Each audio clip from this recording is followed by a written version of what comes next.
especially noting that the little girls, that there were little girls from that Camp Mystic who passed away as well. She also talked about how she walked through that devastation and walked through those cabins where those girls went missing and they were later found dead. She added that the parents who come to the flooding camps are also met with grief counselors. Now, Trump, of course, confirmed he will visit the areas flooded in Central Texas on Friday. And I think it's important to note that as this continues to develop, you know, there's so many people that have been impacted. You know, families have lost their homes, communities shattered, and children. There are still people who are missing, and the need is urgent.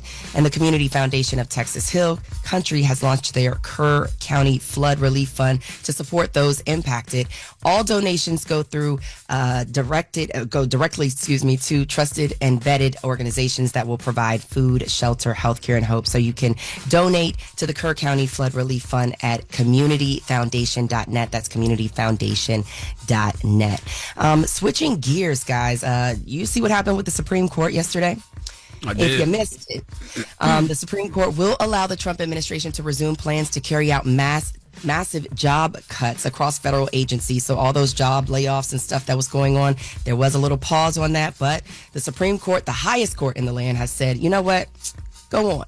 So justices that's Donald Trump's Supreme Court, though. We know this. Well, already. yeah. I mean, yeah, he did point most of those. But justices lifted the district judge order blocking the large-scale federal layoffs that could potentially impact hundreds of thousands of jobs. The Supreme Court said it was not assessing the legality of any specific plans for layoffs at the federal agencies, but President Trump signed an executive order in February directing agencies to prepare for the government overhaul. So expect that if you work for a government agency, there's a possibility that plans could be carried out to incorporate more of those layoffs coming. So and plans could be laid out to fire you. I want to go back to the flooding in Texas, man. That story hurts my soul. Yeah. When I say that story hurts my soul, because we all got kids. You're sending your kids off to camp for the summer, and then you get some news like that. I feel sorry for those parents. I'm sending healing energy to those parents, and I'm praying for the souls of those kids, the ones who passed away, and the ones that are still missing. Absolutely. And you know, I see people pointing the finger, right? yeah, Isn't a flash flood sudden? Yes. it is. So how do you prepare for that? I mean, you There's- can't. You can't. I mean, they tell you that, you know, it's Mother Nature. So things happen. You don't know how crazy it's going to get, how much, you know, downpour it's going to get. But I will say one thing. I feel like this happens a lot with Mother Nature, right? There's always flooding. There's always, especially with flooding and rain. And I feel like they haven't controlled the sewer system yet to make sure that the water goes in certain ways. Because we see it all the time. We see it in Jersey. We see it in Atlanta. We see it in Texas. But it just seems like the infrastructure never gets fixed. Yeah, even with this particular situation, this camp was actually located along a riverbed, so the Guadalupe River, but and just where it was located, it was like in the valley of that bed, very close to the river. So to your point, Envy, it's like, well, what can you do about the infrastructure, and what can you do when it comes to you versus Mother Nature? To prepare. There's nothing you can do versus you versus Mother Nature. You versus an earthquake, you versus a hurricane, you versus a tornado. I mean, some things you can prepare for, but that don't mean you're gonna survive it. Yeah, we just hear it a lot. We hear people's houses getting flooded over and over again, and it just seems like something has to change. Like, we know it's going to happen in certain areas. Sometimes it just happens. There's nothing you can do. Like, it's Mother Nature. But sometimes it's the same areas over and over and over and over again. It just seems like nothing ever fixes. We never fixed it. And because of climate change, things have gotten worse. A lot of these storms and these floodings are much, much worse than they were. That's true. That is true. Well, if you are moved to donate again, the Kerr County Flood Relief Fund at communityfoundation.net. I've got more front page news at 7, so stick around, guys. All right. Everybody else, get it off your chest. 800-585-1051. If you need to vent, phone lines are wide open again. 800-585-1051. It's The Breakfast Club. Good morning. The Breakfast Club. Get it up. This is your time to get it off your chest. Keep calling. 800-585-1051. We want to hear from you on The Breakfast Club. Hello, who's this? This is Helen. Helen, good morning. Where you calling from? I'm calling from Jacksonville, Florida. Okay. Duval, you going to Duval all day this Saturday at Moncrief Park? No, I don't do all that. I don't do all that. Like, calm down, please. I just go to work and I go home. That is it. I ain't mad at you. I know that's right, I Helen. hope they have a good time. I don't do all that. Get it off your chest, though, Right. So boom, I called in because I heard you saying that, people want to compare us to the white man, or if it was white, if he was white, it wouldn't be this, it wouldn't be that. We are different because we are the standard. That's why everybody copies everything that we do. That's why everything we do, somebody tries to take it from us because we're the standard. And they continue to try to push us back to make us believe that we're not good enough, but we are what's good. So we're going to be treated different, period.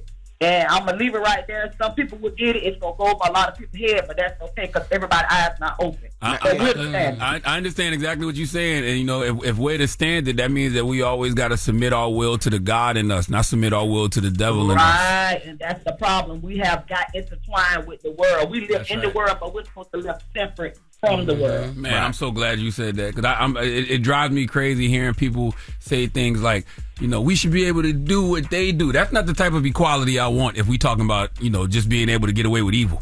Mm-hmm. But yet again, you got to understand, some people will get it and some people won't. It's just not for everybody to understand. You're right. Satan was thrown out of heaven, right?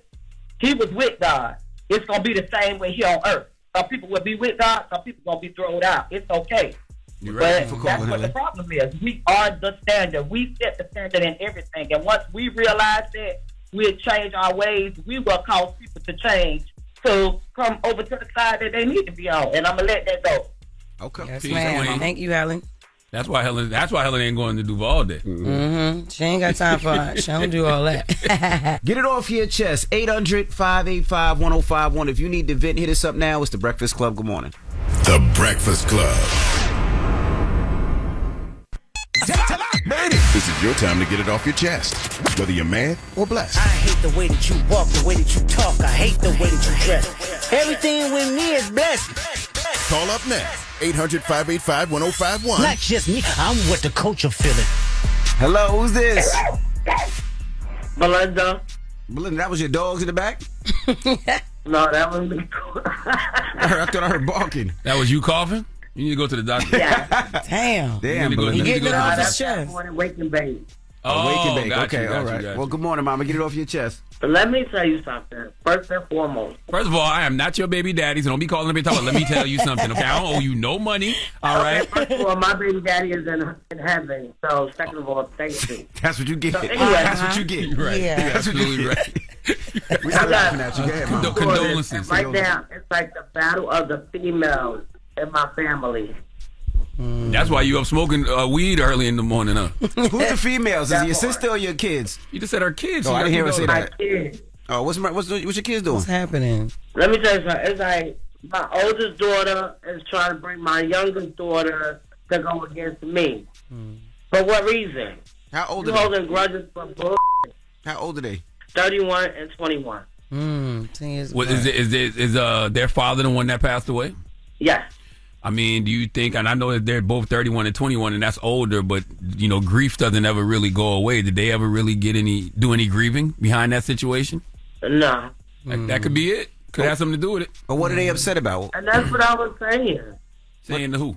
Like, I be asking myself, like, maybe if their father or if they would have got counseling or something during the time period, maybe it would have helped out. I think so. I think that could be part of the issue. I'm not nobody's psychiatrist or therapist. And but I then think that you be part could have of it. checked out too, and it's hard to be a parent when you lose a co-parent, you lose your significant other, you know what I'm saying? So you could have subconsciously neglected, one of them or both of them, or you know what I'm saying, and all of y'all hurting from it. You got a point. How long has he been gone? November will be 15 years. Wow. Yeah, so that's what more than half their life that they didn't have a father. I mean, that could be part of the issue. I don't know. Did you ask them? Did they tell you what the issue was? No. Y'all need to have more communication. Yeah, they have a conversation. There's no communication. It's like a chain bond that won't break. Well, you smoking with the wrong person. Like you need to roll up some Zod and go smoke with your daughters and have a conversation. I know that's right, but they don't smoke. Oh, okay. Oh, wow. The thing about that is, how can I put it? Like, I had moved out of town, and my oldest daughter and my middle daughter, who's 28, was up here only by themselves. That's part of it. Oh, so Me, my youngest daughter, and my son moved out of town.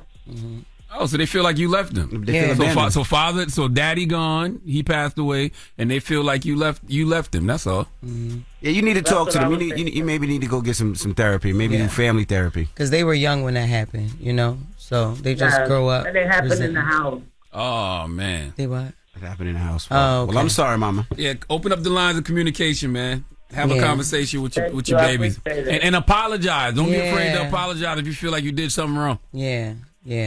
And I have no problem doing that. I will apologize with no problem. I'm a grown-ass woman, so I don't care. Yeah. That's right. For sure. All right. Well, thank you, Mama. Good luck. Have a good one. Good luck. Damn. Get it off your chest. Man, that's 800. crazy that you talk to the kids and the kids be like, she was on crack. Talking about she smoking weed. She was smoking crack, yo. She ain't tell y'all the whole story. Damn. She was on crack. Man. So we got the latest with Loren coming up. We do. Nicki Minaj is online claiming that Jay-Z owes her $200 million and a lot of other things. We're going to get into it. All right. We'll get into that next. It's The Breakfast Club. Good morning. The Breakfast Club. Morning, everybody. It's DJ NV, Jess Hilarious, Charlamagne the Guy. We are The Breakfast Club. Let's get to the latest with Loren. Lauren becoming a straight fact. She gets them from somebody that knows somebody. She gets the details. I'm the homegirl that knows a little bit about everything. She be having the latest on you. The latest with LoRosa. Sometimes she have facts, sometimes she have details, sometimes she have a little bit of everything. Well, it's the latest. On The Breakfast Club. Talk to me. Well, y'all, Nicki Minaj is back on X, and she's coming for Jay-Z. So in a series of tweets, Nicki Minaj is claiming that Jay-Z owes her $100 to $200 million so far. She says, she tweeted, Jay-Z, call me to settle the karmic debt. You can hear me? Okay. It's only collecting more interest. You still in my top 5 though. Let's get it.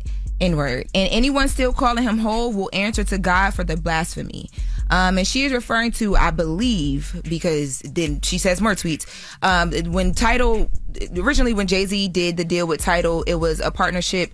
You know, he gave artists some ownership, including J. Cole, Nicki Minaj, Rihanna. And then when he sold the company back in 2021, Nicki Minaj had always said that she felt like she wasn't paid out what she should have been paid out. She was only offered $1 million at the time. So she went on with a bunch of other tweets as well too. She talked about, you know, once she gets the money from Jay-Z that he allegedly owes her, she's going to, you know, start a college fund for her fans. She is talking about, you know, being shadow banned and hated on online again. She says, if you get a message to post hate or lies today on any platform, I advise you to say no. They won't cover your legal fees.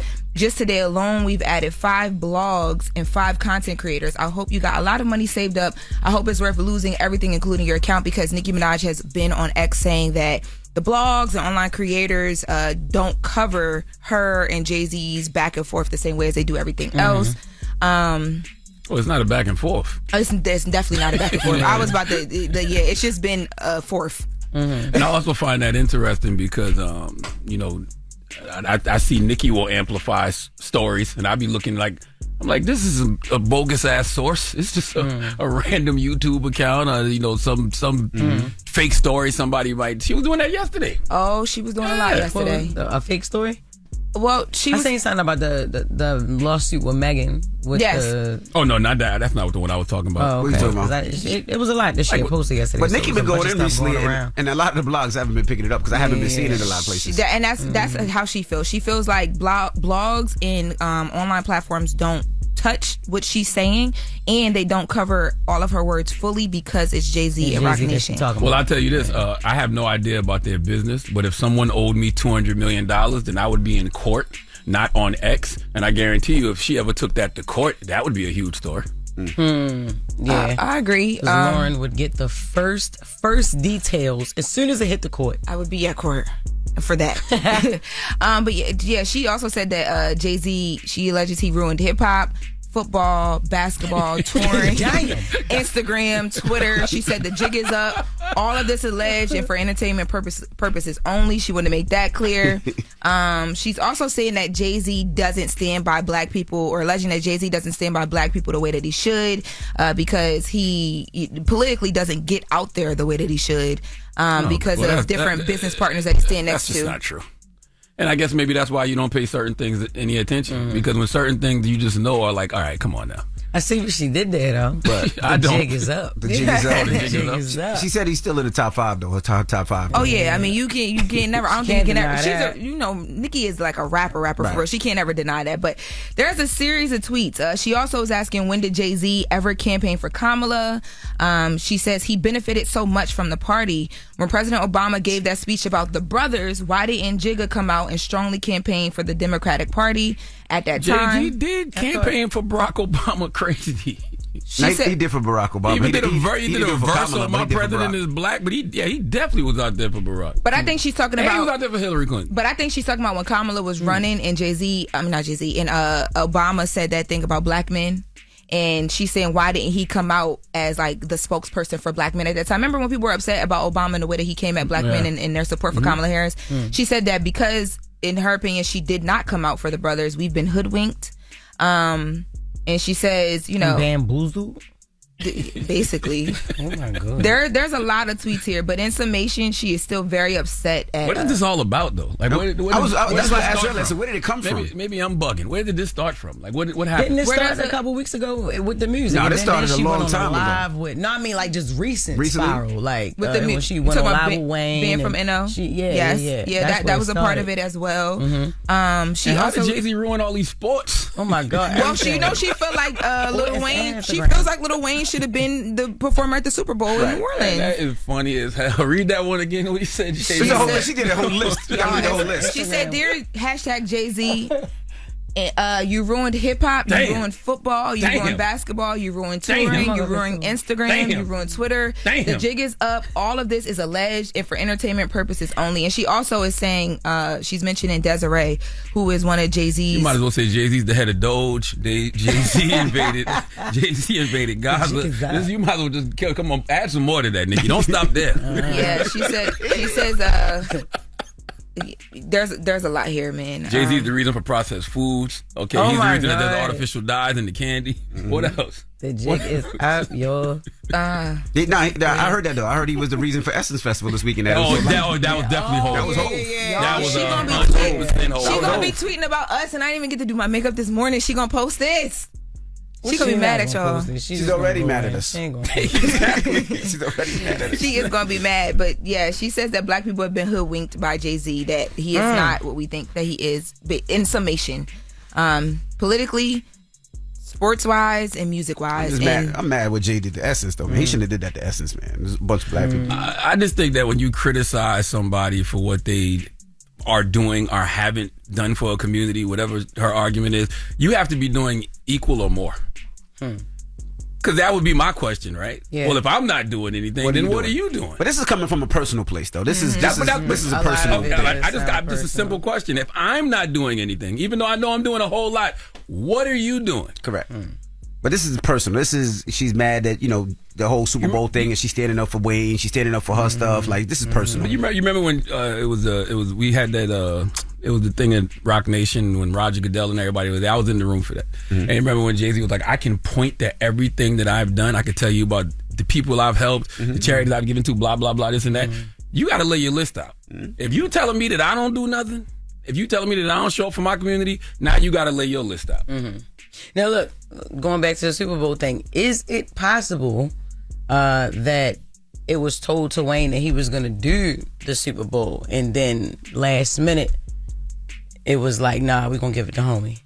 I haven't heard that, and Lil Wayne and Nicki Minaj have been yelling from the mountains high about that. So I don't know the answer to your question. I think they said it was assumed because it wasn't New Orleans and everybody was talking about it. Yeah, we all thought that, and it was assumed. I'm just talking about more than more than just assuming it. Because the way they was acting about it is like, yo, y'all may have been told that. That's also a level of entitlement too.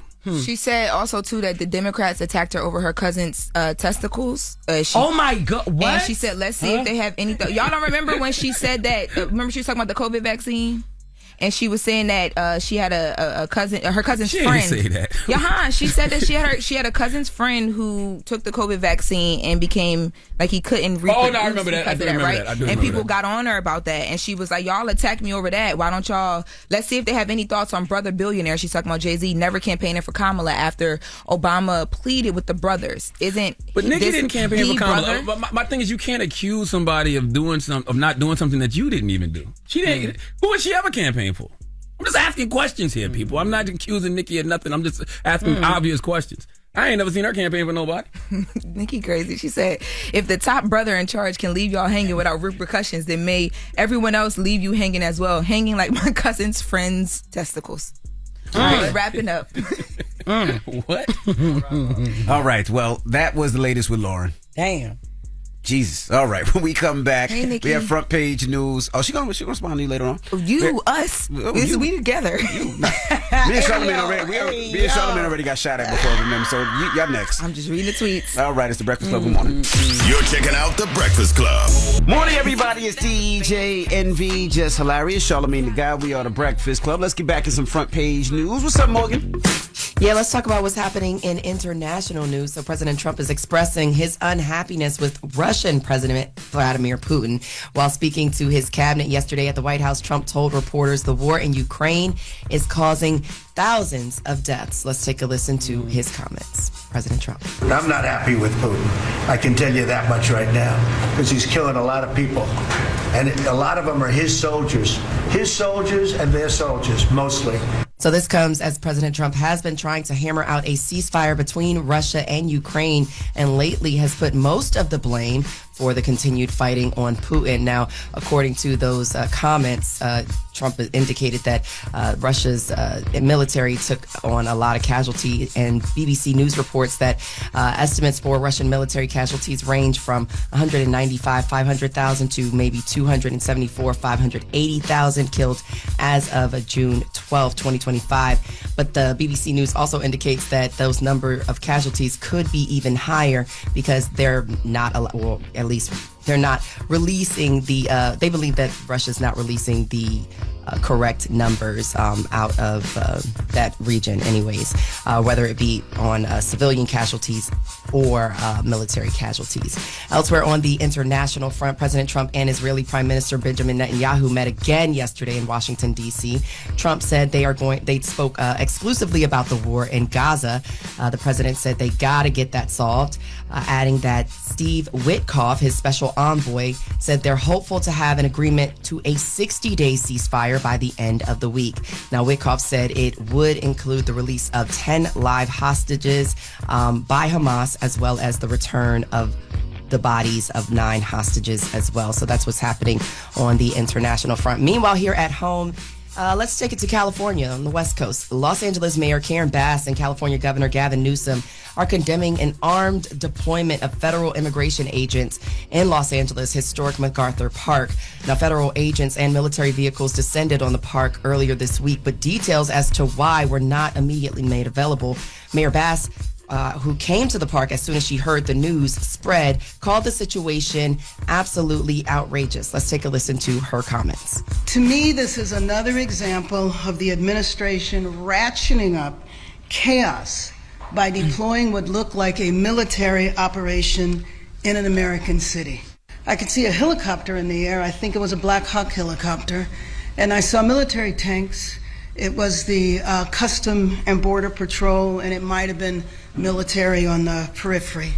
So she said that it's part of a political agenda of provoking fear and terror, while California Governor Gavin Newsom says he also claims the operation was politically motivated and disruptive to one of Los Angeles' most vulnerable communities. I think this is important to pay attention to because there has been an increase in ICE raids across the country, not only in LA, but also in New Jersey, Texas, and even here in the DMV, DC, Maryland, Virginia area. And if just switching gears, if you're catching a flight soon, the TSA is ending its shoe removal policy at some airport security checkpoints. I don't like that. I pay for TSA pre-check. Okay. All right. What am I paying for TSA pre-check for if everybody get to keep their shoes on now? That is not the only thing that you can do. Keep your laptop in your bag. It's your shoes and your laptop. I barely travel with my laptop. I was going to say, my friend said the same thing Charlamagne is saying. But according to multiple reports, the agency sent an internal memo to security officers about testing the new policy and a soft launch at security checkpoints. Several locations where shoes will no longer need to come off include Baltimore, Washington International Airport, that's BWI here, New York's LaGuardia, LAX, Philadelphia International, and Fort Lauderdale International Airport. And this is effective immediately. So if you got a flight going out today, lucky you get to save your socks. But TSA is exploring new and innovative ways. This is what the agency said. They're exploring new and innovative ways to enhance the passenger experience. I'm not sure what that means for you though, Mr. Charlamagne. Well, I could tell them what it means. We pay for these things just because we're trying to get through security faster. And they keep adding things. So at first it was pre-checked, then it was clear. They have digital ID. I got both. Yeah. I got all three. I got both. So it's like for me, I just want I want it to be expedited. I want to get through there fast. That's it. Yep. That's it. But do you think flying down is down overall, considering all of what's going on? And so maybe I don't know how to put it, but in the grand scheme of things, maybe that those who have the TSA pre-check, I don't know how to put it. If everybody can get it, I'm just about to start going through the regular line again because everybody got clear. Everybody got TSA pre-check. Everybody got the digital ID crap. So it's like, but you fly every weekend like I do. Every week, it is. The airports don't be packed like that anymore. No. Like that. But it's also not a lot of flights going out either. Yeah. Exactly. That's essentially what I'm getting at, is that flights are down, airports, people aren't traveling as much. They ain't got it. You know what I'm saying? So is they this trying to a make it an experience where everybody a book? Just because I can keep my shoes on, I'm going to go fly out. There we try go. Anything and see what sticks, right?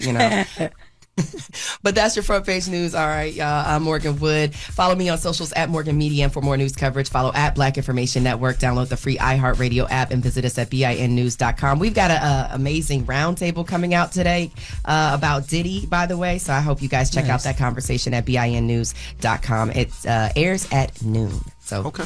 Thank you, Morgan. Thank you, Morgan. Thank y'all. Have a good one. All right.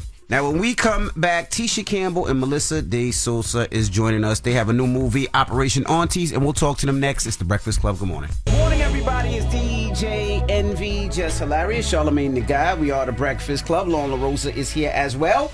And we got some special guests in the building. We have Tisha Campbell and Melissa De Sosa. What's up? How y'all doing? Operation Aunties. Yeah. Oh, my God. It's safe to say the term auntie doesn't bother either one of y'all. Clearly. It doesn't bother me. Melissa? What about you? I mean, No.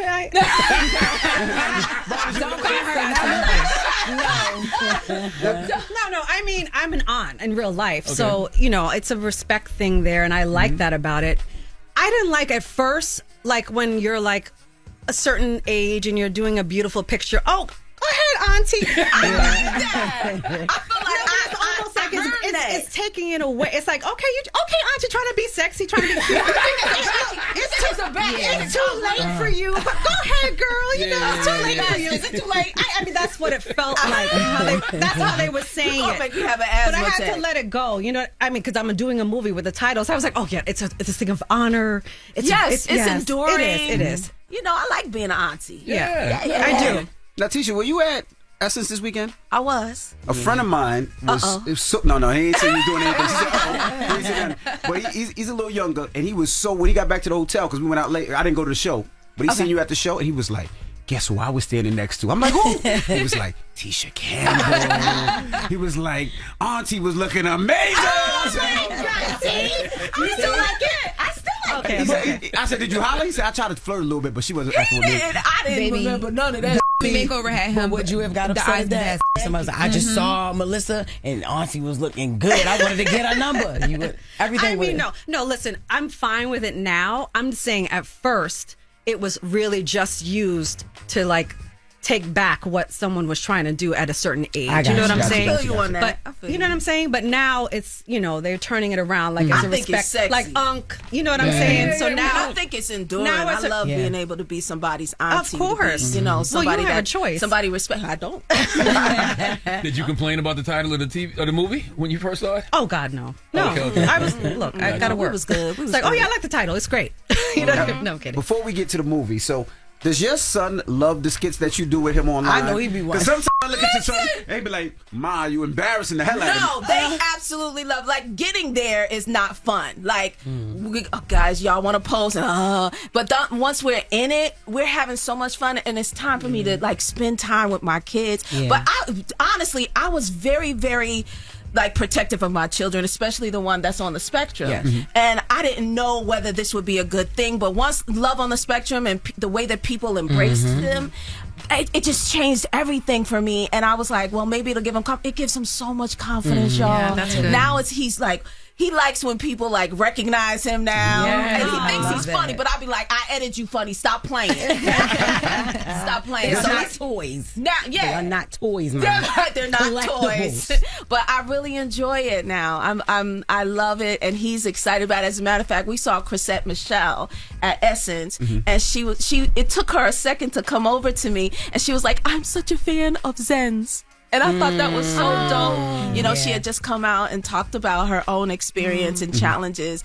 And so I thought, yo, that is so dope. And we had a wonderful talk about it and what it's doing for his confidence. Yeah. And stuff. So it's dope. It's funny that you say Love on the Spectrum. When I first saw it, I didn't know if I should be enjoying watching it or not. It was so good. But it's so, Why wouldn't you enjoy but it? it's so good. But it's like it's just a different type of show. I love it. What's different about it? It's just two people in love. But you know what? It's different because of the way that they love. They That's right. love this.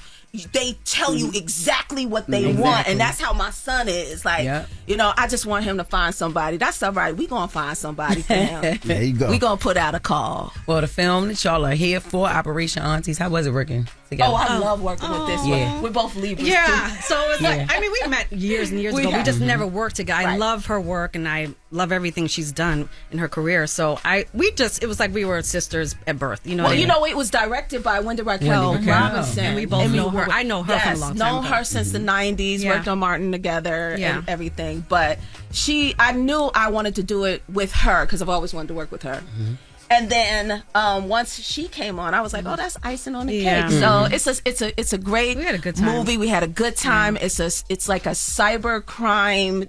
Comedy, drama. Dramedy. We giving you a little bit. It's all the things. Yeah, It's all the things. Yeah. And I love how it has like a message. Basically, that without telling the movie, y'all are like exposing the black market of like sex trafficking and everything. It's really heavy in this climate right now. Yeah, or whatever, it right? is. So And it's interesting to see black women in their greatness as well. Yeah. Like we are intelligent. Yeah. And she plays a professor and a tech genius. And a tech genius. Which so I it's nice to so see far us from that.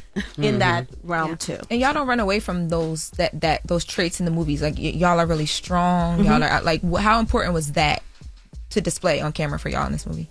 Well, really important because the whole thing is.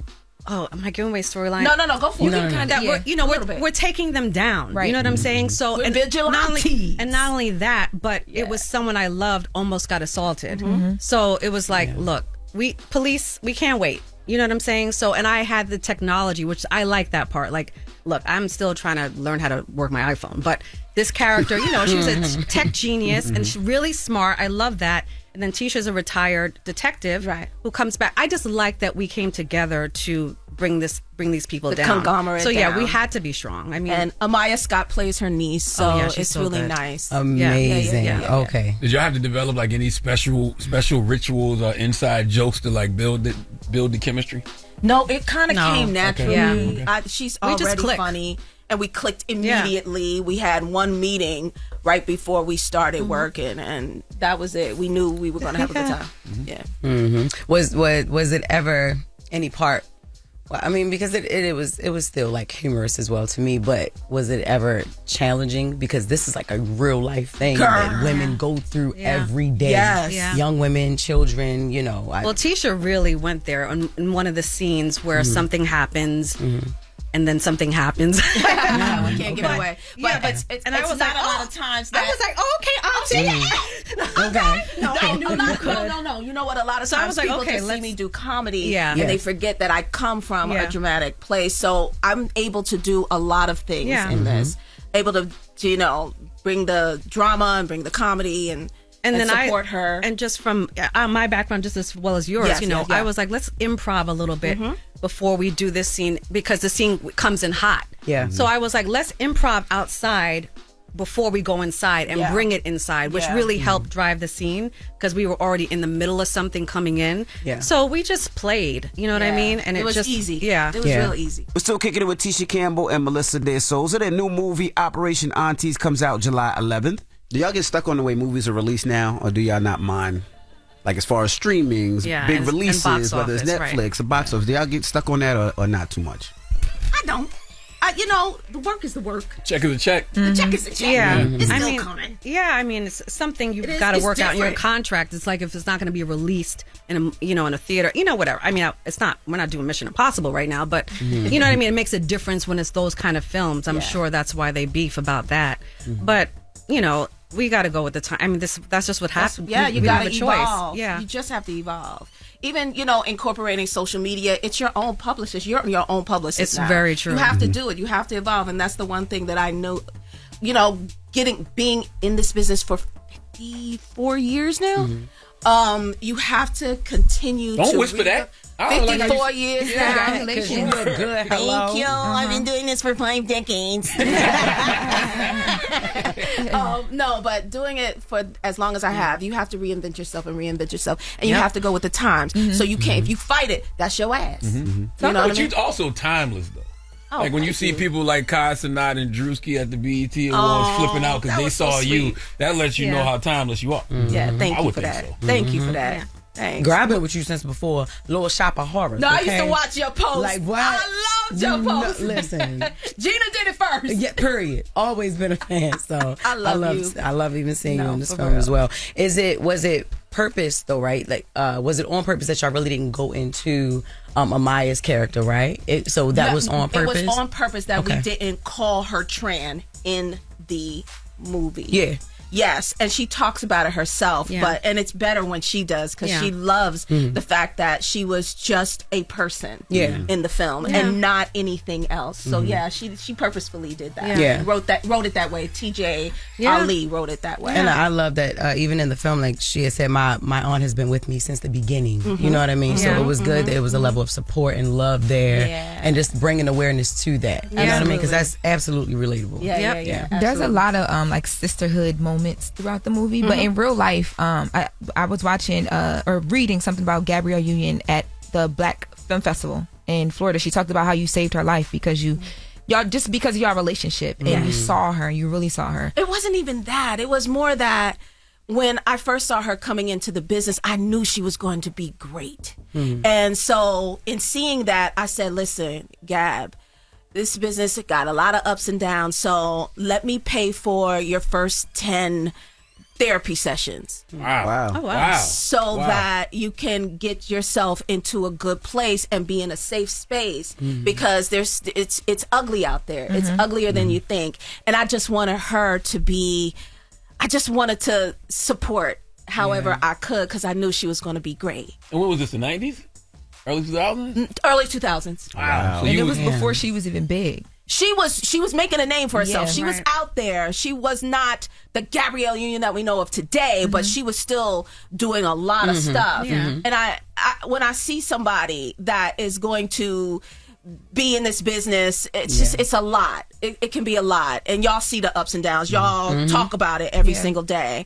I just love to support my sisters in this. That's you know, amazing. and I grew up like that with Tashina, and you know that's how we are. But what got you in that introduced headspace? Who introduced you to therapy? Yeah, I was gonna say, what got you into that headspace? Like who told you, you know what, you should go to therapy because this business is hard? Because that's a great Nobody thing to told pass me on. that. Okay. I had to figure that out, and that was in the 90s. I started figuring out, you know what? I'm sorry, let me take that back. It was my acting coach, actually. His name is Howard Fine. I started going to him at 18 years old. Yeah, we love Howard. Wow. So Howard was always like, listen, I'm not your therapist. I think you have to always do two things. You have to seek therapy because what we do is not it's not healthy to a certain extent. Yeah. Like most people, when you're crying or when you're dealing with certain things, you stay away from it. But we embrace it and we use it for our job. Yeah. Yep. Right? So he said you have to do therapy and you have to do charity work because you have to get outside of yourself and not look at you get outside of yourself. Yeah. And you're not the end all be all. And there are things that are bigger than you. I agree. So that's what he always instilled in me. And so since 18 years old, I started going to therapy. That's amazing. Because she talked about that too, just like from you learning how to decentralize herself to give to other people. Yeah. People don't just do that for no reason. Like that's No, I want people to win. Yeah. Yeah. I want people to win. I want us all to win. And it may be on different levels, but let's do it the most healthy way we possibly can. Yeah. Oh, I'm sorry. Go ahead. No, I was just gonna say. So, how did that help you? Because you went through a divorce, and if I read correctly, they said you had $7 left in your name. Is that true? That's true. Actually, no.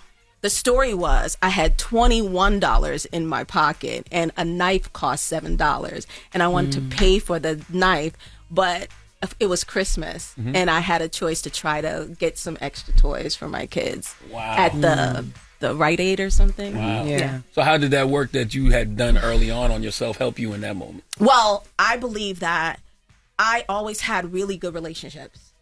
And I forged really good relationships. And the one thing that I held on to right there was what God gave me. And what God gave me was my talent and my ability to reach people and to have good relationships.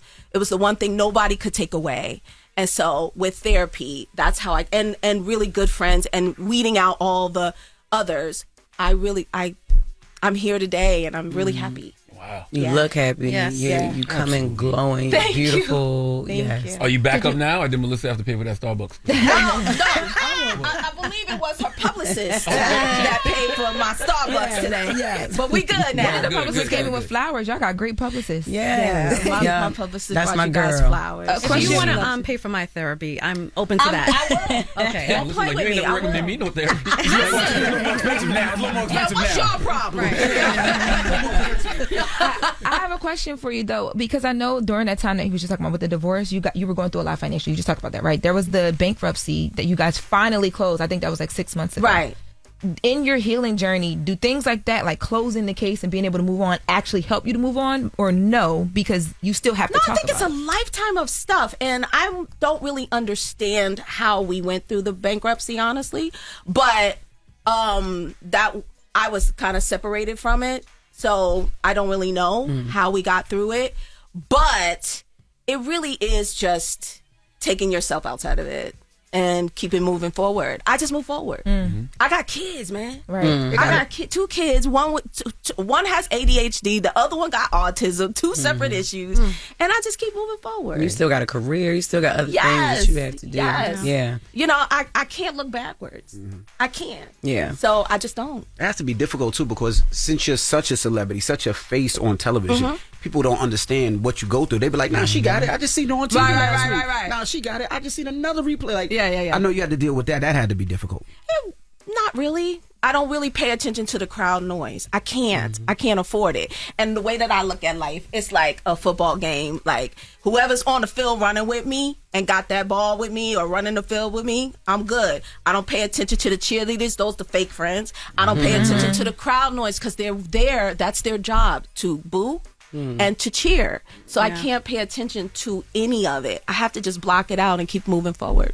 We're still kicking it with Tisha Campbell and Melissa De Souza. Their new movie, Operation Aunties, comes out July 11th. Loren. You talked about your mommy makeover. I did. BET Awards. What was your decision to open up about that? Why? It was the deal that I made with Cosmic Hair. I sat down with them and I was like, I have to be honest with my stuff. And really, let me tell you what it actually came with, because sometimes I just say my kids and I needed a mommy makeover, but I have sarcoidosis, or was diagnosed with sarcoidosis, which is a genetic lung disorder, right? And so they put you on a lot of steroids. And after I lost the weight in a healthy way, it took a long time, but it left me with a lot of extra meat down there. So I was like, you know what? It's time for a mommy makeover. I got me a nice tummy tuck. I got to lift it. I got some lift. Right? So that's why I and I'm an open book. So I wanted to talk about it because a mommy makeover isn't for everybody, but it was for me at that moment, and I wanted to feel good about myself. And baby, that burgundy. What? From the hair to the shoes. Was looking good. Yes, giving so Marvel. You also said then too that you weren't dating right now because it's still the same. Yeah, because the mommy makeover. Look, the friends is trying to stand next to you at the concert. I like being by myself. We got some young guys for you, some young boys for you. I want hit, baby. That's all that hit on me is 21-year-olds anyway. I want hit. It's giving one waist. Yeah, okay, for me. I'm good. I don't want no haps. I love this feeling. That's right. Yes. That's right. I don't have to talk. No. Well, you say I love the spirit. Is there a timeline on that for me? Like, is ain't it like no timeline. Listen, if I need a situationship, I'll give me a situationship. Listen, auntie, she gonna do what she gonna do. Yeah, but don't do it with the young boy. They like to pull out cameras. Oh no! Yeah. See, that's that bull. That's what I'm saying. Exactly. That's why I'm not messing with them. You got to be careful. Just even talking to someone on the phone, you don't know who's recording what. Right.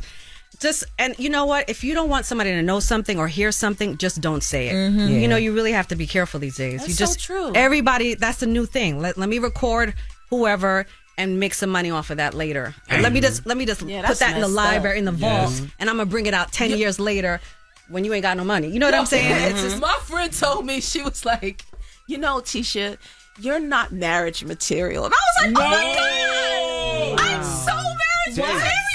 What? Yes, You gotta explain that one.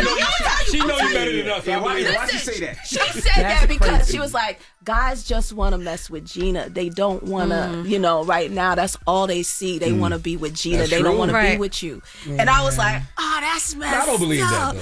Maybe the young boys. I can see the young boys doing that, recording you like, yo, guess what? I just hit Gina. Like, you know what I mean? But I can't see nobody grown. You would know better than us. So No, they do.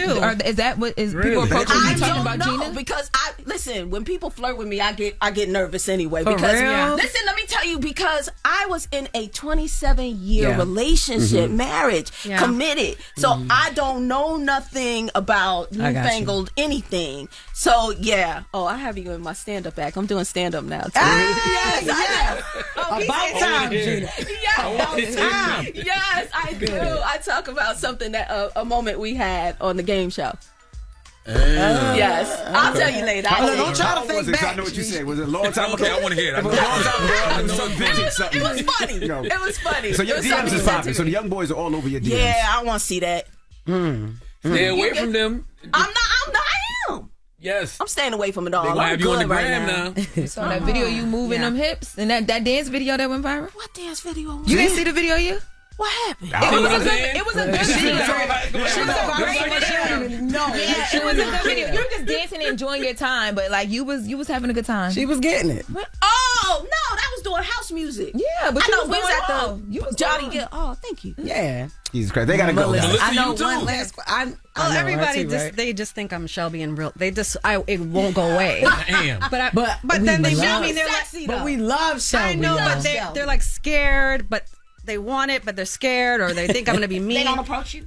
Oh God, all the time. Yeah. That's the first thing that comes out of their. Oh, they're calling me that. Shelby on the street. You know what I mean? Yeah. But whenever they meet me, they're like, "Oh my God, you're so nice." You know what I mean? They just expect me to be. That feisty. Yeah, that- they just very can't. demure. They can't separate it. They See, just, she's a is great very actress demure. because that's what that means. She's That's a great right, actress. that part. But look, speaking of that, Heather Burns said that she would be down for Miss Congeniality 3.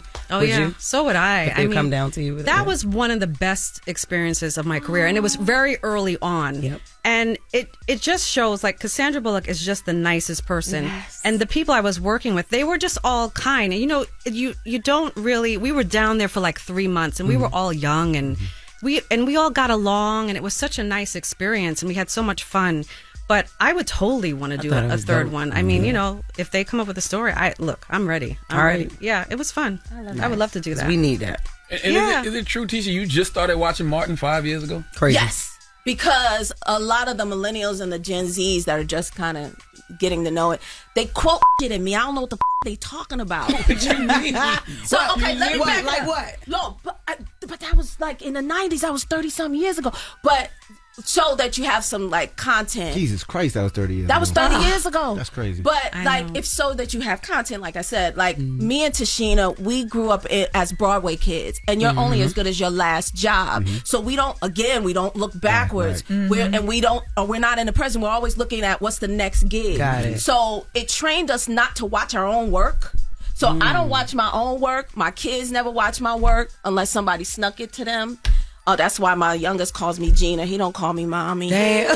He don't call me mommy. If he call me mommy, it's something wrong. But that's another reason why I never watched the Martin show. But because people kept quoting shit at me, like my friend, she kept saying, "Look at the white shoes. Look at the white shoes." I was like, "What are you talking about?" She was like, "That's from Martin. Look at the Jerome and look at the white shoes." And I was like, that was an inside joke that nobody was supposed to know, because Martin would never let us see his outfits, but Jerome or Shanae. And so when he came through the door and he was like, "Look at the white shoes." He was telling me and Tashina to look at the white shoes, not our characters. But it became like this thing that we didn't know it was. So because they kept quoting stuff at me, I started watching it. So you never watched My Wife and Kids either? No, my kids don't like watching it because they say I yell at those kids like I yell at them. Okay. It's triggering. Let me watch it. So they're like, ain't no, that's too much. They look at it like this. Oh, man. That's hilarious. So I don't like it. And I love what you and Melissa have with Operation Aunties, but I really want to see you and Tashina do some type of buddy comedy. Oh, man. You know what I'm saying? Because it's like, That'd be good. there's nobody representing for our age group. Things are happening. Okay. I cannot talk about it. Nice. Things are happening. Okay. That's all we need. Movie, TV show. I can't tell you. Okay. All right. Are y'all still casted? But we are working on some things together. Okay. Yeah. You ain't hear Jess? She said, No, she ain't. Don't bring it back. Are y'all still casting? Yes. Okay. See, all right. Don't play with me. I'm not playing with you. Okay. I'm not, girl. Okay. I'm not playing. I'm there. Can I get your number? Because I'm still here. Yes. I will give you the number right after this is over. Yes. Operation Aunties comes out on the 11th. We appreciate This you ladies Friday. for joining us. Yes, Tisha thank you Campbell, guys. Melissa I always love Sosua. y'all guys. Thank you so much. It's the Breakfast Club. Good morning. Morning, everybody. It's DJ NV, Jess Hilarious, Charlamagne the Guy. We are the Breakfast Club. Let's get to the latest with Loren. Lauren be coming with straight facts. She gets them from somebody that knows somebody. She gets the details. I'm the homegirl that knows a little bit about everything. She be having the latest on you. They say I'm the biggest, the largest. The latest with LoRosa. Sometimes you have facts, sometimes you have details, sometimes you have a little bit of everything. Well, it's the latest. On the Breakfast Club. Talk to me. So yesterday in court, this will be real quick because court was real quick. I didn't even make it. By the time it was like 7 to 10 minutes long, if that. They adjourned and decided that Diddy's sentencing date will be kept at October 3rd. Originally, as we talked about last week, Diddy's team was pushing for it to be expedited. And in a letter to the court, they had asked for a September 22nd date. But then they wrote another letter to the court saying that they're just conceding and they're going to be okay with the original October 3rd date proposed by the court. So was Diddy in court yesterday? It was virtual. Oh, so okay. it was all virtual. They were all via Zoom. It literally was him, his attorney, a deputy for the court, the prosecutors, of course, and it was really, really quick. Like, it was just like, hey, we have the letters. Here they are. Is there anything outside of the letters? No. Court adjourned. So you was going to court? You said you were going to court yesterday. You were going to go all the way down there for virtual court? Because you can hear it, and sometimes you'll hear things that like the court reporters won't tweet, or they don't tweet all the way because they're tweeting fast, or the minutes might have it, but you hear it differently in person. I like to hear it in person. Gotcha. It's like watching a show versus reading captions for a show. Yes, so that is that. And the reasoning, I know a lot of people are probably wondering why they decided not to, because that push was like, hey, we want this to be sooner because it's fresh in the judge's mind. We think we'll get some leniency if so. So people are probably wondering why they decided to go with the October 3rd date. You can infer from the conversation they had the day that he was denied bond that they probably thought that the judge wouldn't be with it, because the judge agreed that Diddy should not have any bond because of what the prosecutors came down and said. They say, look, this is not exceptional. There's nothing exceptional about him except for, the crimes that he's openly committed, even knowing that the government had eyes on him. He does not care for the law. He is definitely a flight risk. He is a powerful man who basically has no constraints. And they tried to bring in the fact that, like, you know, Kim Porter passed away and his children don't have anybody. Like, they want to be with their dad. They should be with their dad at least until he's sentenced. And the government was not going for that. Like, USA Comey ripped Diddy to shreds in front of the judge. And Diddy's attorney had to stand up and say, look, this is why we're lucky that we have jurors, because she went off. The judge agreed with it, though. Diddy's still locked up until his sentencing, October 3rd. Okay. I understand kids need their parents. I completely understand that. And that's why, as a parent, when you know you have kids, you should move a certain way, because anything that you do directly impacts them and can take you out of their lives in a split second. And I'm also sure they said, you know, the same person that watched them the last 10 months will be watching them until October 3rd. I'm sure they said that as well. So, yeah, I mean, it's just one of the things we talked about yesterday. It's like still sad though, but you know, like the you decisions that were made. So that's right. That's where it's at. So yeah, we'll keep. Of course, I'll keep you guys updated with anything prior to, because there'll be some small things prior to and after. Now, moving forward in other news, Dwight Howard and the recent divorce that was filed by his wife. Now, Amber, he said her my name bad. is not Amy. He said her name is Amber. Exactly. We actually have that clip here because he was here talking to you about. When I asked him about Amy, he's like, "That's not her name." I know her as Amy, but that is her stage name. Mm-hmm. Let's take a listen to Dwight Howard when he was here on the Breakfast Club, and then we'll get into Amber's statement about the divorce. Well, speaking of Atlanta, you know I gotta ask, because I'm the woman in the room. Are you legally married to my girl, Amy Luciani? That's not her name, but that's not her name. Amy Luciani, her name? No, that's like a rap name. That's a rap name. She is actually a rapper. She is an artist, actually. So that's her rap name. Are you legally married to her? We are. Okay, that's what's up. I had to ask because, you know, it was reported that you guys were, but it was never no confirmation, anything like that. So I want to know. Oh, yeah. It's always some rumors, but just keep that side of my life private so everybody ain't got nothing to say. Yeah. Keep that private and keep it moving. Well, we made us out right now. I was about to say private. It is not private anymore. Amy? So what if he started calling her Amy after that? You ain't acting like Amber. You acting like Amy. Yeah, so Amber, or Amy, as people might know her from Love and Hip Hop Atlanta, after she filed for the divorce, there's been conversations, speaking of rumors, there's been conversations about the fact that she filed for divorce only after 6 months of them being married. And people are basically saying she did it for his money. So Amber, or Amy, posted a statement yesterday, and she said that this was supposed to be a private moment. She says that she's always said to him, whatever you worked for is yours. I'm not that type of woman. She says that she actually has that in text, and she says she's the one who brought up a prenup first, and he declined. She says, I do not want any of his assets. I do not want half of anything that he earned or obtained before me. Not a car, not his properties, not his business. These rumors do not align with my character. Believe it or not, some of us women really date/marry for love. So she was clarifying some things. Yeah. How long they dated before they were married? I don't think too long. Yeah. I'm not for sure. I know it was actually leaked that they were legally dating.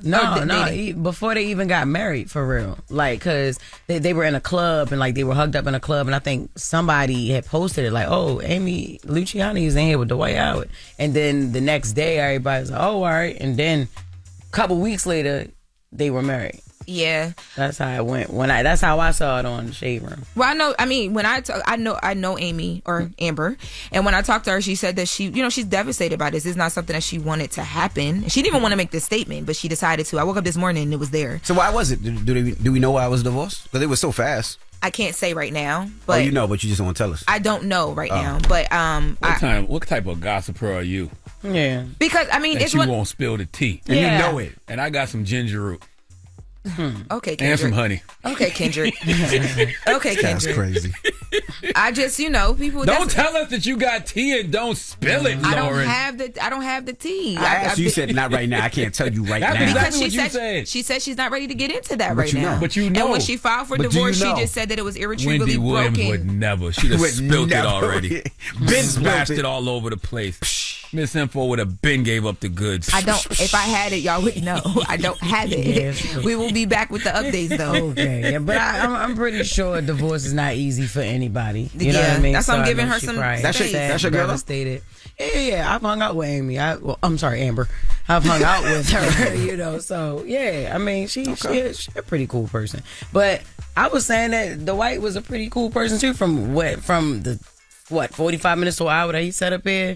I just commented, was like, no, he's a pretty cool dude. And then Royce commented back to me, his ex-wife or something like that. In the shade room, I saw that. Yeah, it was like, I see you caught up too. I'm like, caught up in what? Baby, I got my own husband. The people that have relations with this man, that's your cult. That ain't my problem, honey. I don't know him in that way. Well, that is the reality of the situation. Royce knows her better than any of us, but that would be weird for her to even say that to you. Yeah, why you saying it to me? I just said he was cool. Was I just know him as Dwight Howard, the basketball player I grew up watching. So I'm like, oh, all right, Dwight Howard, he's a cool dude. That's it.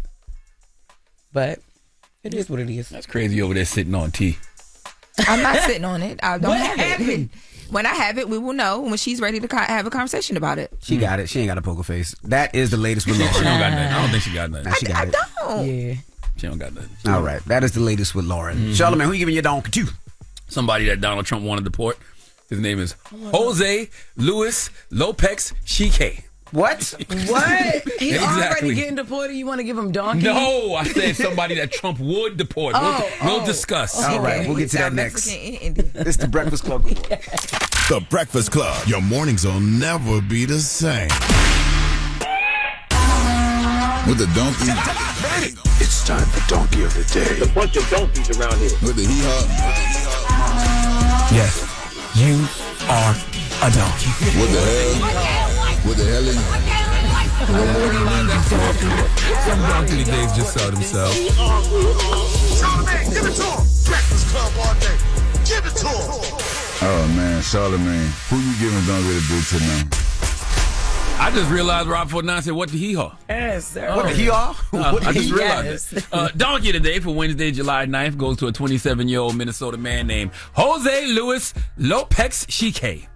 I'm telling you right now, Donald Trump might deport him, okay, with no due process. And I can understand why he would feel that way. I still think everyone deserves due process, but I understand why you would want to deport this demon without due process. Now, I am 47 years old, okay? I am at that age where I really hate people.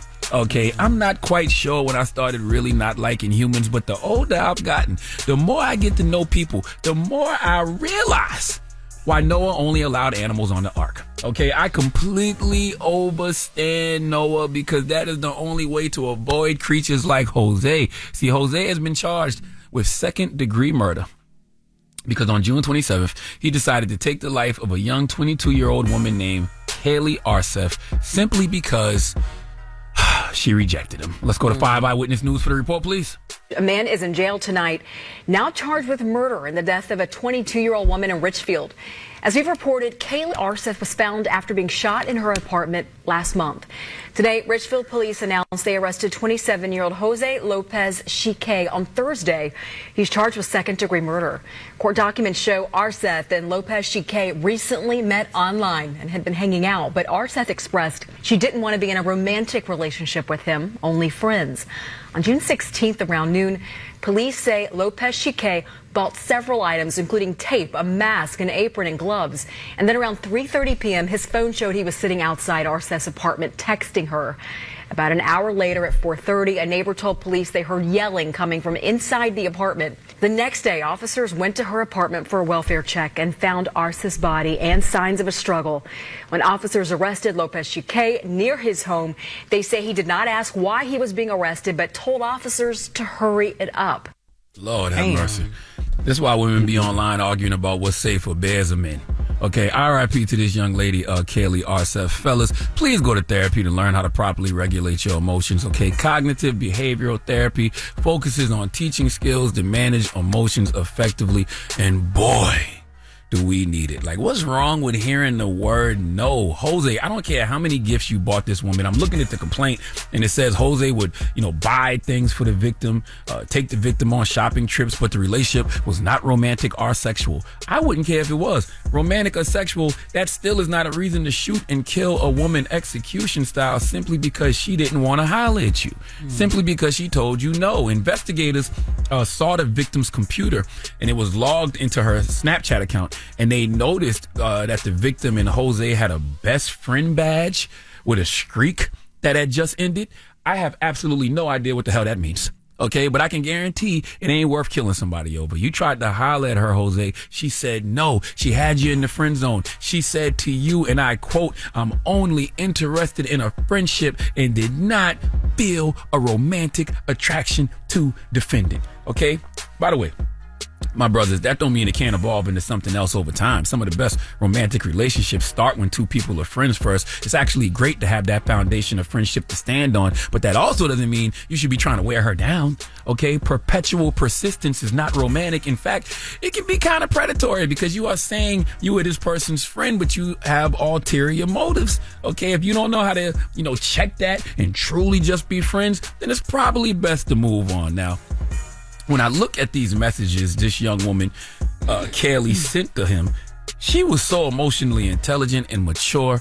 Jose told her he wanted to see more effort from her in their relationship. They hung out, and Kaylee contacted Jose on Snapchat and said, "I did enjoy hanging out with you, but I don't have enough mental capacity for any type of relationship right now. I'm trying to figure out myself as well as manage my relationship with my parents, and I'm overwhelmed and stressed already." What a mature response. Okay, they had some more correspondence, nothing that would make anyone think, he was about to go to her apartment and murder her, but that's exactly what happened. Okay, when police showed up, the victim was face down on her living room floor in a pool of blood with an apparent gunshot wound to her head. I would say this is a sign of the times, but this has been going on forever. Okay, some men simply can't deal with rejection. And as a father of 4 daughters, I pray that they never meet these kind of dangerous ass men. Okay, you have to teach people to not feel entitled to anything. It's a level of entitlement that makes people not be able to handle rejection. Fellas, you have to be able to hear the word no and move on. Okay? You want to know the problem? A lot of y'all never had to write a letter that says, "Will you go with me? Yes, no, or maybe." Gotta put the maybe. Okay, everything about that letter prepares you for rejection. You write it, okay, you got all the options laid out. You have to give it to her. So it's a lot of preparation that goes into it. And it wasn't any assuming. Okay, you knew based on what she checked on that box whether or not you should take things further. Yes meant it was on and popping. Maybe meant it was a chance. No meant no. But you were prepared for all options. And if you got the no, you kept it moving and wrote another letter for another young lady. That's it. Okay? If she said no, Jose, so what? Heartbreak shouldn't turn to you being heartless. If your response to rejection is murder, then you're just not simply ready to date. Okay?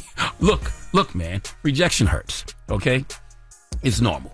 But what Jose did shows a complete lack of self-control. You handle rejection by feeling the emotion, processing it, talk it out with somebody, and use it as fuel to grow, not to destroy. Okay, if you can't cope with the rejection, talk to somebody, a parent, a therapist, a teacher, any rational adult that can stop you from making a permanent decision based off temporary emotions. Okay, rejection is not a crime, but violence is. She popped a balloon on you, and you popped her. That's not how that should work. Please give Jose Luis Lopez, Gise, the biggest hee-haw, Chike, whatever the hell his name is. Soon to be prison inmate 765-79346. But with no remorse, though, talking about hurry it up at the time of arrest. That's crazy. Man, he gonna be saying that for the rest of his life in prison. Hurry it up. When they hitting it from the back. I bet. And they ain't gonna hurry either. All right. Well, thank you for that donkey of the day. Yes, indeed. Now, when we come back, Edgar Berlanga will be joining us. He's fighting this Saturday in Queens, and we're going to talk to him next. So don't go anywhere. It's The Breakfast Club. Good morning.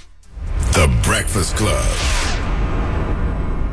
Morning, everybody. It's DJ NV, Jess Hilarious, Charlamagne the Guy. We are The Breakfast Club. Arce is here with us today. Yep. And we got a special guest in the building, Edgar Berlanga. He's back in here. How you feeling? Feeling good, though. Feeling man. good? I'm back in the city, man. You know what I'm saying? Main event. Haven't fought here in like 2.5 years, so it feels good. How does it take to get refocused after the Canelo loss? I bounced back pretty good, you know what I'm saying? I came back with a first round knockout, 17 first round knockouts now. And it brought experience to me, you know what I'm saying? I gained a lot of experience being in there with him. You know what I'm saying? He's a legend at the end of the day, you feel me? And me going in there with no experience, I ain't have no type of nothing, you feel me? I just went in there with what I got, you know what I'm saying, my skill and whatever little bit of experience I got as a pro. And, you know what I'm saying, I feel like I did pretty well. What did you learn from that fight? First of all, the feeling to be at the top, you know what I'm saying, because finding a guy like him, you know, that's the top of the pinnacle of boxing. You know what I'm saying? You don't get no higher than that. You feel me? And my generation, like dudes that I came out with, you know what I'm saying, from the amateurs, I'm the only guy in my generation that fought a legend. You feel me? Wow. And then, you know what I'm saying? That's like them fighting Floyd or them fighting Manny Pacquiao or something. You feel me? I fought Canelo right now. If you really, you know what I'm saying? Canelo is he's a living legend right now. You know what I'm saying? He's gonna go down as one of the best Mexican fighters of all time. And just being at that level, you feel me? The fighting in front of 20,000 people, being on pay-per-view, the magnitude of the fight. You know what I'm saying? The weigh-in was probably about 5,000 people at the weigh-in. You know what I'm saying? So just gaining that type of experience, because fighters, you know, that get at that level, they can't really. That energy's crazy. You know what I'm saying? Sometimes a fighter could be in the gym, look good, and hit the bag and sparring, look like Floyd Mayweather, look like Andre Ward, but then, you know what I'm saying, they up against 20,000 Mexicans. You know what I'm saying? And you got them screaming, "F your mother, f your, you know, we're gonna f your wife." You know what I'm saying? And Fat Joe's with me. You know what I'm saying? We walking in like, "F you, Fat Joe," like. You know what I'm saying? It's different. And just gaining that whole experience as a fighter was amazing. You know, you have a lot of respect for Canelo. You're showing it now, but especially after the fight. But then a couple months after, you guys are going back and forth. You was, you know, what did he say to you that offend you that then you was back on a disrespectful wave? At the end of the day, I have respect for him, you know what I'm saying? And I still got respect for him as a fighter, but I felt like he was disrespecting me when he started going on a rampage his whole fight week. Saying, you know what I'm saying, like I was running. Like, I was trying to survive. Surviving, yeah. I was trying to survive, you know what I'm saying? Like, and then it comes a show, he talking all that shit, and then next thing you know, he fight Skull, and Skull's running laps around the whole ring, 12 rounds, you know what I'm saying? So I started laughing. I'm like, nah, yeah, you bugging, bro. Like, I was there the whole 12 rounds. You definitely weren't surviving. You know what I'm saying? I don't know. I was just, you know, my skill, that's it. I heard you say you want a rematch with him. I want one, you know, but I know that, you know, right now I gotta make my mark first, you know what I'm saying? I got July 12th to focus on. I gotta knock this dude out. You know what I'm saying? I probably gotta do another big fight, and then we could see, you know what I'm saying? But for real, like, the Mexican people's asking for that, you know what I'm saying? Like, I'm all over, you know, I'm in Cali, I'm in Texas, I'm in Florida, you know, Plant City where I train at, and there's a whole bunch of Mexicans, and everything every time they see me, they always like, every Mexican's like, you want that rematch? You gotta get that rematch with Canelo, man. You gotta get that. Yeah, but Canelo's about to fight Terrence Crawford, right? So, and that fight at one point was wide with the odds. Now it's only 2-1. So a lot of people are picking Bud for that fight. I mean, what if changed? Bud? I guess the size when they seeing Bud and Canelo next to each other. Bud has longer arms. The size difference is not big because Canelo is small for 168. You know what I mean? It's like, so what if Bud beats Canelo? Is that a fight that you'll entertain? Of course. You know, he gonna have all the belts. So, and who's the biggest? I'm the biggest fighter. He could fight at 168 right now. You know what I'm saying? Everybody, you know, right? Caleb Laws. So you'll be done chasing a Canelo rematch if Bud beats him.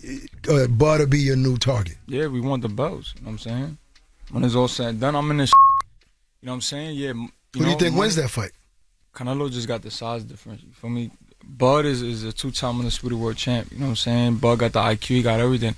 I feel like the only difference in that fight, and if Canelo does win, is just because of his size. You know what I'm saying? He been in there with me. He been in there with Bivol. You know what I'm saying? He's been in there with big dudes. You feel me? So I know Crawford's power ain't gonna do nothing to him. You know what I'm saying? And his skill, he got skill. Don't get me wrong, but this dude is strong. You feel me? So I feel like he gonna probably try to just walk him down, just use his strength against him. No, Boxing News 24 said your desire to have a rematch against Canelo is a deluded pipe dream. Yeah. What are your thoughts on that? Who's that? Who's that? Boxing News 24. Yeah, they always hating on me though. Yeah. They always hating on me. I don't give a about them. Whoever own that site, eat up. You know what I'm saying? Them dudes, they always talking. Eat up. They don't got nothing. That's the radio edit. He wants to eat it.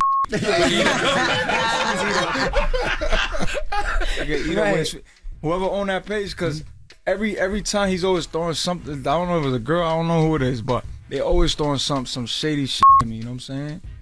At the end of the day, they don't dictate. You know what I'm saying? What's going on? At the end of the day, if we do, if we don't, then it is what it is. But at least I know I'm chasing greatness. At the end of the day, you know what I'm saying? Right. Do you know your opponent's weaknesses for the fight coming up? Yeah, he's soft, bro. He's soft. He's soft, man. He's from the UK, you know what I'm saying? So when you bring him over on this side, it's different, you know what I'm saying? See, like us, if we go over there, like I'm born and raised from New York. You know what I'm saying? So I'm from the trenches. If I go over there, I'm having my energy gonna be up here. Them dudes come over here and they fold them. They you know what I'm saying? And he's soft. I can see it. You know what I'm saying? He's soft. Did you and Shakur squash your little? Because I know that's your bro from back in the day from the amateurs. But when he was here last time, he kind of felt the way about you being on the main event. But then he went on Twitter and on social and was like, you know what? That's my bro. I was out of line, kind of. So explain that whole situation. Not because I started going crazy. I mean, they sent that to me at like 4 in the morning. Yeah, I was talking to him. And I just felt like, you know, I texted, I said, first I was like, it. I didn't even hit him. I just you went on Twitter or something? On Instagram, you know what I'm saying? Because what he said. What'd you say on Instagram again? Eat it. Eat up. Eat up. Nah, I didn't say that. Nah, I was just, you know, I was just chatting and about, you know, like, oh, you know, trying to get him tight, you know what I'm saying? Because he got me tight. So I'm like, I was just talking about his hands, you know, brittle hands and but, you know what I'm saying? Like, at the end of the day, I felt offended. I'm like, then you my brother, you know what I'm saying? And we supposed to be cool. You feel me? And at the end of the day, I told him, because he called me and then we spoke, and I was like, yo, bro, at the end of the day, New York is my city. And the first thing I told Turkey and the whole organization, I said, yo, bro, if I'm fighting on your card, if I'm main event, if I'm fighting on a card in New York, I don't give a f*** if it's Benavidez, Bivol, Arce better be one. Them is not gonna be on top of me in my city, you know what I'm saying? Not right now, not at all, you know what I'm saying? Like, I'm too much of a big of a star to be a co-main event in New York, you know what I'm saying? And I told Shakur, I said, yo, bro, if Turkey would have said, yo, y'all fighting in the Prudential, y'all fighting in Newark or Jersey, I'm gonna put Shakur as main event, I would have been like, all right, cool, you know what I'm saying? That's my brother. You gotta respect that at the end of the day. That's your city, that's your you know what I'm saying? New Jersey's your you feel me? Cool. I was like, yo, bro, respectfully, New York is my you know what I'm saying? And nobody, at the end of the day, nobody gonna go over me in New York, you know what I'm saying? And I'd say, yo, bro, at the end of the day, it's a double main event, so it don't really matter. They treating us like a double main event, you know what I'm saying? They giving us the same privileges. The only difference is that I'm walking out last. Who's getting a bigger purse? I don't know. We're still kicking it with Edgar Berlanga. He has a fight this weekend in Queens. He's fighting Hamza Shiraz this Saturday in Queens. Charlamagne? Now you called Hamza soft, right? But he's undefeated. I think he's got like 17 knockouts. Does that impact you at all mentally? Nah, I don't know. He lost his last fight. He did? Yeah, he lost. But not technically. Not technically, yeah. Not technically, but he lost. You know, a lot of people felt that he didn't get that decision. He got his ass whooped over there. I'm not gonna sit here and say, you know, the dude is trash, because obviously I took him as an opponent, but you know what I'm saying? You already said he's trash. He said, I'm not gonna say he's trash. He said he's trash 3 times. Yeah, but you know what I mean? Like he looked great against Ammo Williams. Yeah, but come on, Ammo, bro. That dude's Ammo a could bum, punch. Bro. Nah, I wouldn't call Ammo a bum. I mean, he got some good wins under his belt. No, he got some good wins. I mean, I thought it was a good win against Ammo. Ammo could punch. Bro, that dangerous. dude was all out. Bro, that dude's novice. He look like a novice fighting that guy, man. You crazy, Ammo? I'm gonna Shiraz up. Yo, what's your issue? What's your issue with Oscar De La Hoya? I gotta ask you, because you were going to meeting before you signed a Matchroom with Eddie Hearn and them. He wanted to sign me. Hold on. You met with everybody. I saw you, your pops, Oscar in the office. You guys are cool. That boy Oscar was so happy. He thought he was gonna sign me. So what happened, or why you attacking him, sending him fishnet pictures on the internet and all that? You said fishnet panties. Yeah, no, I'm saying like pictures, posting it. Like you want to tell Oscar to eat up. Oscar gets too much hate. Oscar be like, I'm threatening you. Eat up. I think Oscar getting too much hate, bro. Eat up with your feet up. Oscar ain't never. He always been good with me. I want to know, what's the issue with some fighters having so much hate towards Oscar? What's your problem with Oscar? Listen, my problem with Oscar is you supposed to be a promoter. Be a promoter, dickhead. You know what I'm saying? Like, be a promoter. Jesus. He trying to be something else. Not only that, he's a guy that he's a legend. You know what I'm saying? You got to respect it. He did a lot in the sport. He fought everybody. Never ducked anybody. So, as far as credentials, I respect him. The whole started when we fought Canelo. You know what I'm saying? Because remember, he wanted to sign me. Right. He flew just to try to get that deal with me. He flew a jet from LA straight to New York just to sit down with me, and then sat down with me for 2 hours. And he hopped on his jet and left back to LA. Right. You know what I'm saying? And he was like, oh my God, I want to. So sign why you, didn't that work out? Yeah, why didn't you sign him?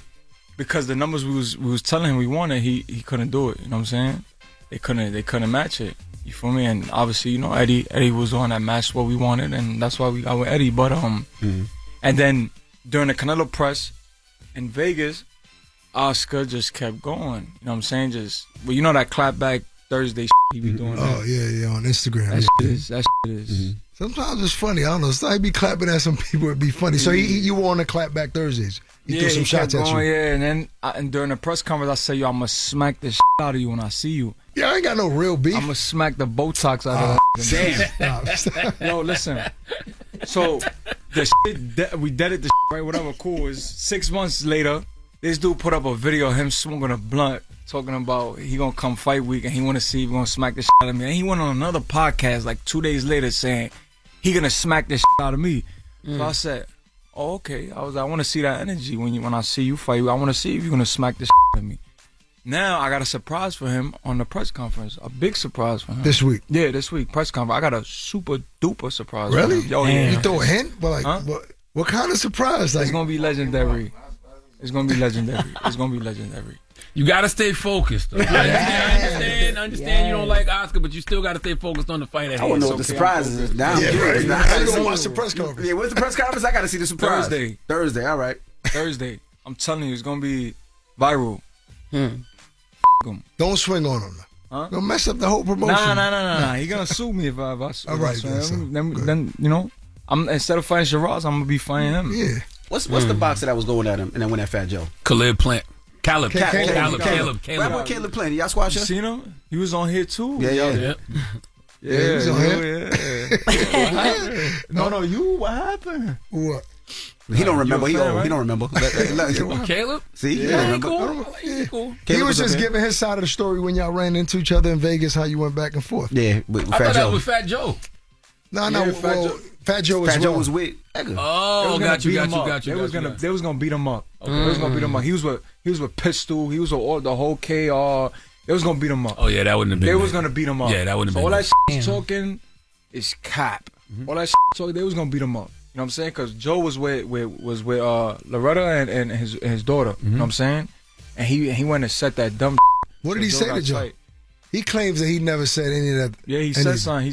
I forgot what he said, but Joe always talking. When Joe keeps speaking about this, is certain. Then Pistol Pete was like, yeah, like the shab. You know what I'm saying? Like Pete was like, yeah, we was right there, like we was about to stomp this out. You know what I'm saying? And that's another fight on your radar. Yeah, I still want that fight, even though he got beat up. But you still want to fight. I don't know. I think he didn't take that. I think he didn't take that guy like serious. You know what I'm saying? Because that dude, he felt like he probably came up from 154.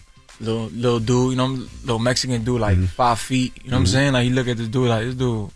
You can never sleep on a Mexican. That's what I'm saying. He felt like probably he fought Benavidez, he fought Canelo, he fought these guys. You know what I'm saying? He's like this dude. I feel like he really slept on him for real. How? Mexicans are so tough. You can't sleep on no Mexican. No, then the dude was like 15-1. Like he got 15-2 or something. He got like one of his losses. He got knocked out by a dude at 154. I'm telling you, bro. That's but like with me, I don't take nobody. Like you see my last fight, they can say whatever they want. He had rolls and shit. He had you know those rolls? What's those rolls called? When you like you know overweight? Eat? Yeah, like them fucking Oh, the bread rolls, the yeast rolls. He like some bread rolls, bro. He look like he love handles. No. The dude off my last fight, it went viral. The knockout. Yeah. But son is nobody was knocking him out. I put my bank. Nobody was knocking him out first round. People were judging him because of the way he looked, but he actually he looked like he worked in a bakery. You know what I'm saying? Like he eat mad bread. He had like hanging over like. If he's having sex, like he probably had to like lift his up. Damn. Like muffin type. I got to ask you about Shakur before we leave. Obviously that's your man. He really wants a Tank fight. I know Tank got to get the Roach fight back or whatever that. But if Tank did fight Shakur, like how does that fight play out? Real quick. I need your prediction. I never asked you. It's gonna be a good fight. You know, because you don't like Tank too much either. Yeah, but I'm already past that. Oh, you passed that? All right. Yeah, cool. I don't care about that. You know what I'm saying? It's more shit outside of boxing. What happened with Tank? But I'm already past that shit. I ain't, you know what I'm saying? Like we're not even the same weight, so right. I'm beefing with that's 135. Right. You know what I'm saying? Like nigga, I'm 168. So it's like it's nothing there. You feel Shakur beats him? Yeah. I think it's gonna be a tough fight. In order for Shakur to be on, Shakur got to be on his A game. You know what I'm saying? Right. Because at the end of the day, Tank gonna come. And Tank is Tank is nice and he can punch. He's nice, yeah. It's just the with Lamont. Shout out to Lamont Roach. You know what I'm saying? That's my brother right there. Who you got for the rematch? Lamont. Okay. Yeah, I'm going for him. You know what I'm saying? That's my brother. You know what I'm saying? And I think it's his time. You know what I'm saying? He step up. You know what I'm saying? And do what he do. He showed improve for sure. Yeah, for sure. Well, the fight is this weekend, July 12th. Get your tickets. Make sure you order it online. It's going to be in Queens, so head out there. We appreciate you for joining us. Yes, sir. Louis Armstrong Stadium, man. Edgar Berlanga. It's The Breakfast Club. Good morning. The Breakfast Club. Morning, everybody. We are The Breakfast Club. Let's get to the latest with Loren. Lauren becoming a straight fact. She gets them from somebody that knows somebody. She gets the details. I'm the homegirl that knows a little bit about everything. She be having the latest on you. The latest with Lauren LoRosa. Sometimes she have facts, sometimes she have details, sometimes she have a little bit of everything. Well, it's the latest. On The Breakfast Club. Talk to me. Well, guys, Tony Busby might have got the confrontation that a lot of people have been thinking that he deserved to get. And it was on behalf of Vlad. So Vlad was on Piers Morgan's show. They were having a conversation about, the Diddy case and all the things. And Vlad and Tony Busby were on like this. It was a panel, but it was via Zoom. Mm-hmm.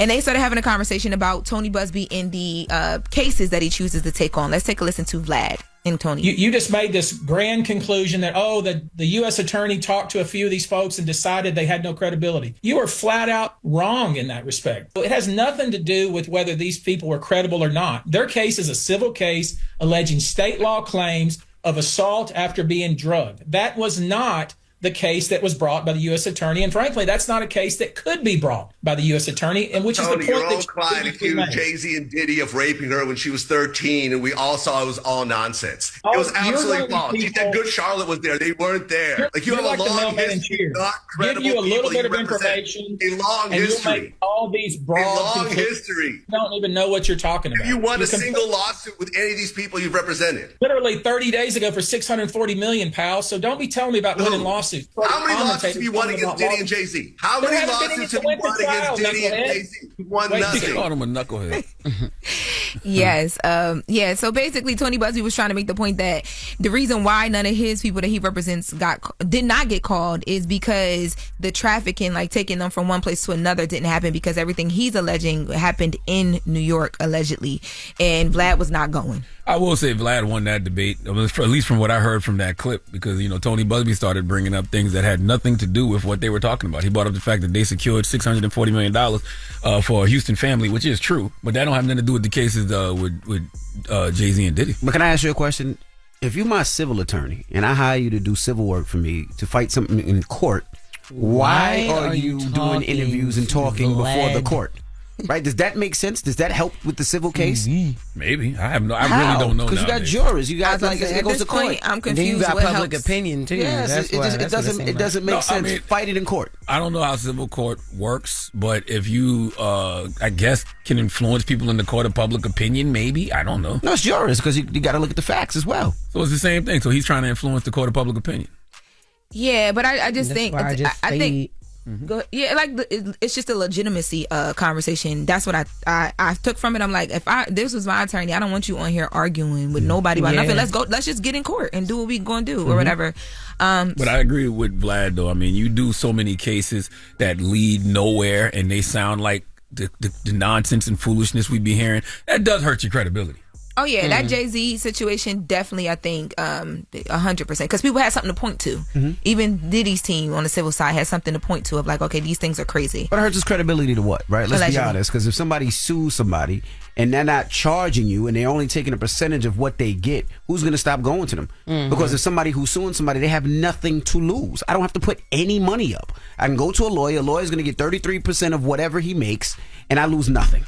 Yeah. If he gets even a little bit, I'm happy because there was nothing into it. They don't tell the right stories. The actual stories are most of these cases go nowhere. Correct. Most of these civil cases go nowhere. Everybody is not Diddy. I keep saying that over and over. Everybody's not Diddy and Cassie.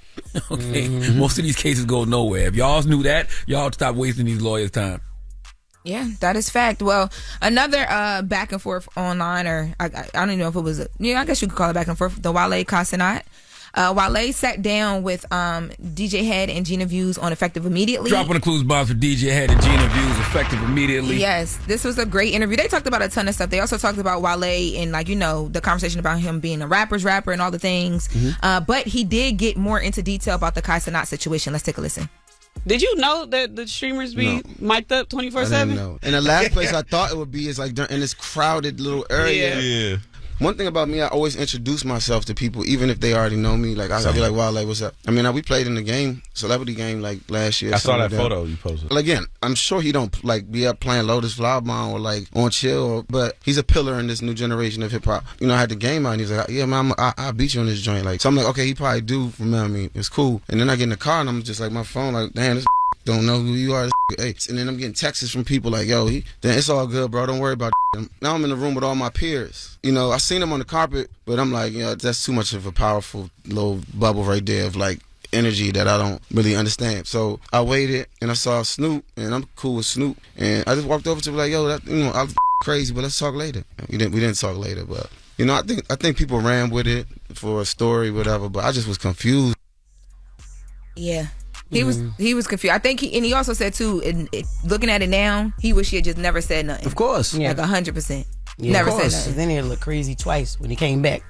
And was like, yo, it was looking crazy. Like the camera's still not on.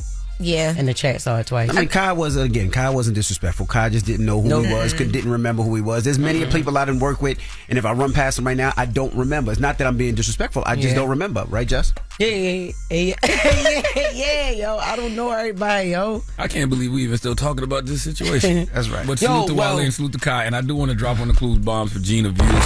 Okay, Gina Views, that's one of my favorite new hip-hop personalities out here. Gina energy is infectious. You hear me? When I tell you she ran down this interview, like the way Gina came with the songs, hilarious. The angles, the personality, she made Wale say, wow. Like, Gina is one of the ones. That's my sister. I watch a lot of Effective Immediately. Salute to my guy DJ Head, sensible, honest, funny hip-hop takes. I love that show. Dope. Nice. We ain't got time. Yes, you do. Okay, so another little situation, yo, was Kehlani and Krishan. Y'all saw that yesterday? Yes. Don't care if you didn't. Yo, it was crazy, right? Because, so apparently, Kehlani was trying to get her to delete the tattoo off her face. Like, yo, get this tattoo off or whatever. Krishan said, like she wanted to, make me a better person. I wanted her to take me to the gym with her. So they started going to the gym. Later on, she realized that Blueface had smashed her or whatever. But she said Kehlani told her, like, she did smash Blueface. So when Blueface called her, because he's still in jail, she asked her, and she was right there with Kehlani. Went in the other room, they was in the gym, and she said, yo, you smashed Kehlani or whatever. And apparently he had confirmed that he did. Kehlani said none of that never happened. She never told Blueface, she never told Krishan that she smashed Blueface or nothing. It was just wild, like how they was going back and forth, but they started like to be friends. They was going to church together and the gym, and then out of nowhere, that's all out the window. That sounds like stunt behavior to me. I mean, but Kehlani, she like the coochie now, so it's like, yo, this, even if that did happen, that was probably like when she was a teenager and she was like in a pole, but now it's different. Church in the gym, that's a stud starter date, ain't it? Church in the gym, yes. I don't know why people didn't learn from that prayer circle. But that's what Kehlani said. She was like, you know what, look, yo, I'm done. I was just trying to be your friend or whatever, because I didn't want to like assume what everybody else say for you to be crazy, and then this is where I learned my lesson, and so I don't know. Well, it's good. It's good they got to this point before she started buying her oversized T-shirts, because that's when studs have gone too far. All right. When a stud buys an oversized T-shirt, it's a real relationship. Jerseys and Bluetooth. You know what I'm saying? We gotta go. That's the latest with Loren. The mix is up next. Let's go. The Breakfast Club. Your mornings will never be the same. Now, salute to Tisha Campbell and Melissa Sousa. Did I pronounce that right? De Sousa. That's right. They got a new movie, Operation Aunties, coming out July 11th. And also salute to Edgar Berlanga. He's fighting this weekend, so he better win too. Yeah, he better win this weekend. So. Yeah, when you talk like he talk, you ain't got no choice. So definitely check out that fight and check out that movie. Now, when we come back, we got the positive note. Hold on. I want to tell people something too, man. If you're in New York City, tomorrow at 5 p.m., I will be at Midtown Comics in Grand Central. You know, last week, July 2nd, I put out a comic book called The Illuminati, which may or may not be based on a true story. Okay? And we'll be signing copies tomorrow at Midtown Comics, Grand Central at 5 p.m. Myself and my man Dennis Cohen. Dennis Cohen is a world-renowned comic book artist. He is so beloved in the comic book world. And we'll be celebrating Midtown Comics' 28th anniversary tomorrow at Midtown Comics, Grand Central, 5 p.m. Signing copies of Illuminati issue number 1. So I'll see y'all tomorrow at Midtown Comics. Reminding you guys, my car show, I got 2 car shows coming up to end out this beautiful summer. July 19th, first one in Hampton, Virginia.